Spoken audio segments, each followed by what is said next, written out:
I was born in September on a holy occasion in the night. But to think that I'm special when everyone should be equal isn't right.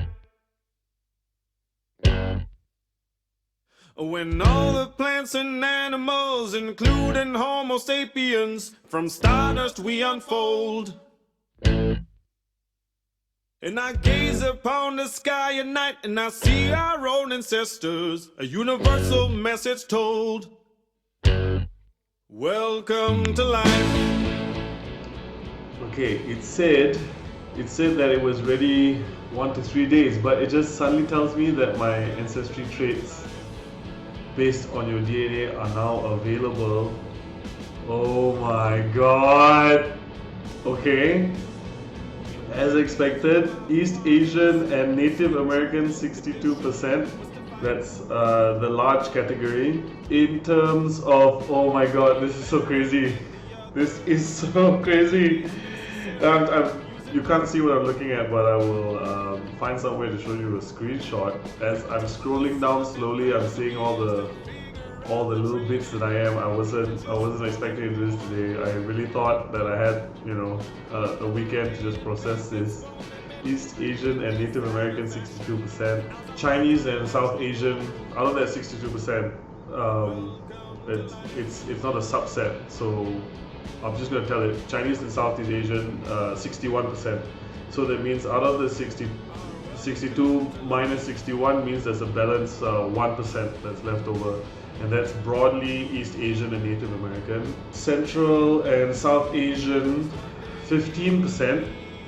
I was expecting this, I really was. Central Asian, North Indian and Pakistani, 14% out of that 15%. And then broadly Central and South Asian, another 1.7. The breakdown of Central Asian, there's Bengali and Northeast Indian, 6.6. Bengali and Northeast. Bengali means Bangladesh, I think that's what this means. Central Asian, 3.6. Indian and Pakistani, 3.6. So it seems like I'm 1/6 broadly Indian, I suppose you could say. I had a suspicion. Oh my god. Oh, this is quite an emotional moment. Western Asian and North African. 13% roughly total. So, my family's heritage. They weren't lying about it. It's true. And out of that 13%, 9% is Arab, Egyptian, or Levantine. Levantine. Don't know which is the correct pronunciation.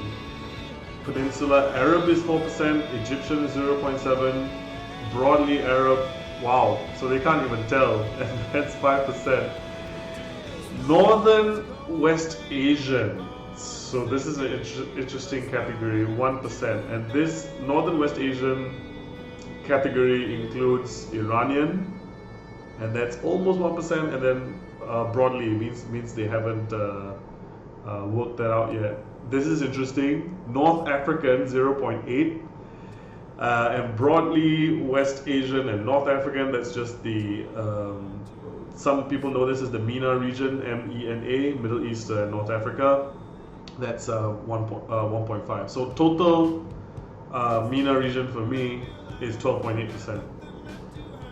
This is super interesting. Didn't think that this would show up. I mean, I'm 5.4% European, 4.2% Northwestern European, so that's 2.4% British and Irish, 1.8% Northwestern European in general, Southern European 0.5%, and wow, I would have thought that Middle Eastern DNA would have had more Southern European, but this tells us something because apparently on my mom's side there was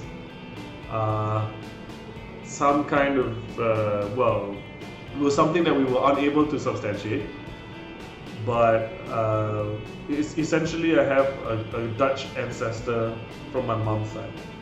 Dutch ancestor. So I think that's what the European side is. A 5.4% European is essentially saying. Trace ancestry. So the explanation is we detected traces of the following populations in your DNA. So these are trace, and yeah, it's only 0.9%, not much. Unassigned, yeah, 3%. They haven't figured out the algorithm is unable to match a region of my ancestry DNA to a specific population just yet. Here's another section that's pretty interesting. Ancestry timeline. Basically giving another dimension to the data that we just I was talking about earlier. Breaking up my ancestry into various moments in time. I can see two branches that are essentially intertwined in this. One would have been the Malay branch, so Melanesian, Chinese Dai, Vietnamese. This part's a bit funny. I think it skips these two, the Bengali, North Asian, and Central Asian, but clearly it converges. Filipino, Austronesian, Indonesian, Thai, Khmer, and Myanmar. And then the other branch, interestingly, Spanish and Portuguese is very early, and then it's the Arab, Egyptian, North African, Peninsular Arab, Central Asian, and then converging with my other side of my mom's side of DNA, so this is my father's side, will be converging roughly about 200 years ago when we hit Filipino, Austronesian, and of course very firmly in the Southeast Asian region. I am Malaysian, so very cool. Very cool.